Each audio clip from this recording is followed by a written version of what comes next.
कधीच नाही चुकणार तुमचे फेवरेट टीव्ही शोज झी5 सोबत, तेही एकदम फ्री। बेबी आज मी खूप खुश आहे। फायनली विक्रांत दादा किती दिवसांनी जेलमधून बाहेर आलाय। आता मी त्याला कधीही भेटू शकते। I am so happy. तरू म्हणजे बघ, डोंट टेक मी रॉंग, पण विक्रांत दादा बाहेर आला ही चांगलीच गोष्ट आहे। पण हे सगळं अशाच पद्धतीने करायला हवं होतं का? अशाच पद्धतीने म्हणजे आणखी काय करायला हवं होतं दादाने? त्याने आजींची एजंटची सगळ्यांसमोर माफी मागितली। चूक नसताना जेलमध्ये शिक्षा पण भोगली ना त्याने। आणखी काय करायला हवं? तसं नाहीये सरू, पण हे सगळं आजच करायला हवं होतं का? म्हणजे मला सांग, तुला माहिती आहे ना आज बाबांसाठी आणि लीलासाठी किती स्पेशल दिवस आहे। त्यांच्या ऍडचं शूटही झालं, पण घरी आल्यावर मात्र अच्छा, म्हणजे लीलाचा मूड वाईट झाला म्हणून तुला वाईट वाटतंय का? आणि मग माझा भाऊ घरी आलाय त्याचं काय? त्याचं तुला काहीच वाटत नाहीये का? सरू सरू हे बघ, विक्रांत दादा घरी आला नाही याचा मलाही आनंद झालाय। दिसतंय ते। सरू पण कमॉन, आपण एका फॅमिलीत राहतो, आपल्याला सगळ्या नात्यांचा विचार करावाच लागतो। पण विक्रांत दादाच्या येण्याने मात्र काय? दादाच्या येण्याने काय? काही नाही। हे बघ, मी तुला शेवटचं सांगते, एजे आणि लीलाने दादाला माफ करू दे किंवा नको करू दे, पण माझा दादा आपल्या घरात येणार। त्याला वाटेल तेव्हा तो येणार। जशी तुला तुझी नाती महत्वाची आहेत ना, तसा माझा भाऊ माझ्यासाठी महत्वाचा आहे।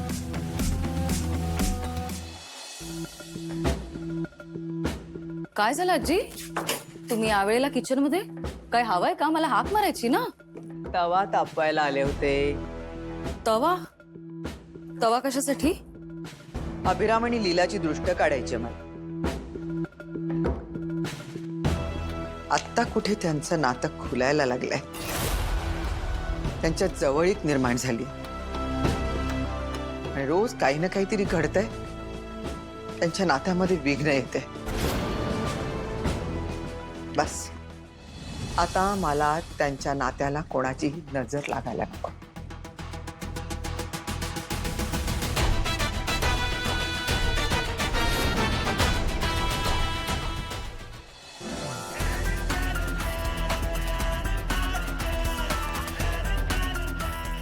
काय अपडेट? काम झालंय असं समजा। जहागीरदारांच्या घरात घुसून त्या एजे आणि लीलाच्या नाकावर टिचून चहा पिऊन आलोय मी। आणि ती रेवती जेव्हा समोर आली तेव्हा तिचा चेहरा सुद्धा बघण्यासारखा होता, जाम घाबरली होती। त्यामुळे मला खात्री आहे की सगळं काही आपण ठरवलेल्याप्रमाणेच होणार। त्या रेवती आणि यशच्या लव्ह स्टोरीचा दी एंड लवकरच होणार।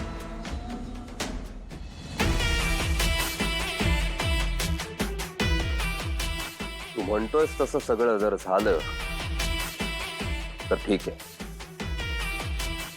पण जर नाही झालं तर गाठ माझ्याशी। तशी वेळच येणार नाही, कारण माझ्या एंट्रीमुळे जहागीरदारांच्या घरातलं वातावरण पूर्णपणे बिघडलंय आणि त्या मोहितेंची तोंड सुद्धा पडलेली असणार आहेत।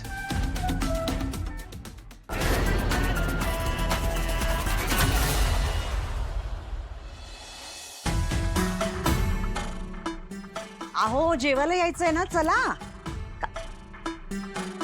काय हो? नाही, काय झालं एवढं टेन्शन घ्यायला? अहो तुम्ही नका ना काळजी करू, रेवचं होईल सगळं ठीक। हे बघा, लीलाचं आणि एजंटचं कसं सगळं चांगलं झालंय की नाही, तसं आपल्या रेवचं आणि यशचं पण चांगलंच होणार। तुम्ही बघा। हे बघा आदित्य, आपली रेव म्हणजे लीला नाहीये। लीला नाही येईल त्या परिस्थितीला चांगल्या पद्धतीने तोंड देते, पण आपली रेव, अगं त्या दुर्गा मॅडम कशा तुला माहिती आहे ना? अगं त्यांच्यासमोर तिचा निभाव तर लागायला हवा. लागेल सगळं होईल हो नीट. तुम्ही किती काळजी करताय. आणि हे बघा, तिकडे तुमची लाडकी लेक आहे ना, ती घेईल माझ्या रेऊची काळजी नीट. आणि तिने नाही घेतली तर मी आहेच. लीलाची चांगली खरडपट्टी करेन. तुम्ही नका काळजी करू, सगळं ठीक होईल. हा, चला आता जेवायला चला. हा, उशीर होईल. परत बेकरीची पण काम आहेत उद्या पडली. चला चला.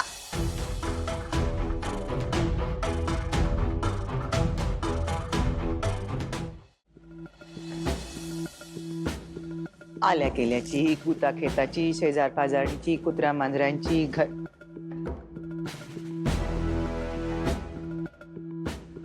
घरच्या बाहेरच्यांची, ज्यांची कोणाची दृष्ट लागली असेल तर निघून जाऊ दे.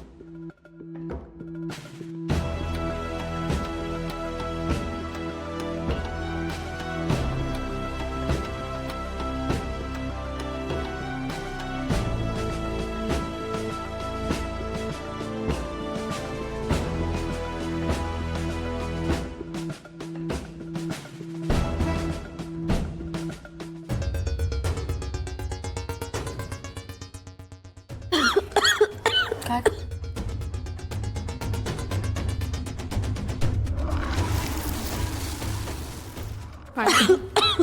पाणी आणू?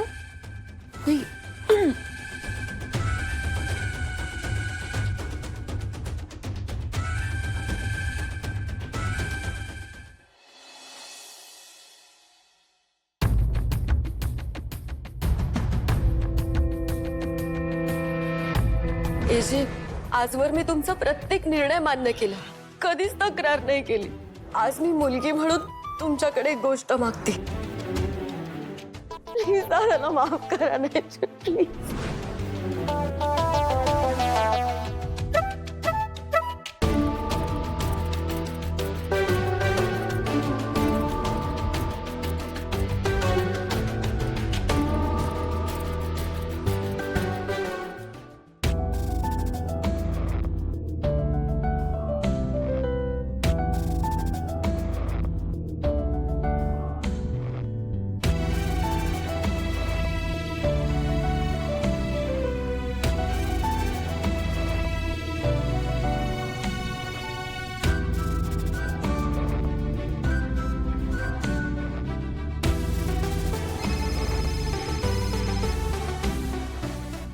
तुझ्या बाबांचा आहे.